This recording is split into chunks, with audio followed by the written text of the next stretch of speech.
Semua lelaki dekat sini, siapa paling handsome? Jawapan ni kami dah bersepakat. So harap berterima.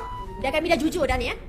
So, lelaki paling tak handsome dalam AI team adalah jatuh kepada Lokman Musa. Jikalau Hafiz AI terbakar, semua wanita-wanita lemah ni terperangkap ke dalam ni. Korang je, korang kena pilih yang korang akan selamatkan daripada kebakaran. Kita orang dah sebulat suara, kita orang memilih Rina. Sebab Sebab apa kita? Sebab kita orang utamakan ibu mengandung.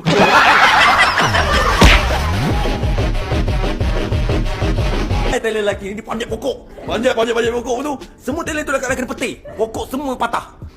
Talent lelaki mana yang kau nak sambut? Sebabkan kami semua wanita-wanita yang baik hati, kami semua sebulat suara akan selamatkan Harry terlebih dahulu. Sebab Harry sakit lutut, tak ada gigi. Dia pakcik-pakcik. Kita tak orang tua. Sebab orang lain kaki sehat-sehat lagi. Harry jatuh, tercabut terus lutut dia nanti. Korang adalah seekor kucing. Di kalangan talent AI lelaki, siapa yang korang nak jadikan tuan korang? Kalau kita orang jadi kucing, kita orang nak tuan dia adalah Irfan. Sebab Abang kaya, dia boleh bagi makan Royal Canin.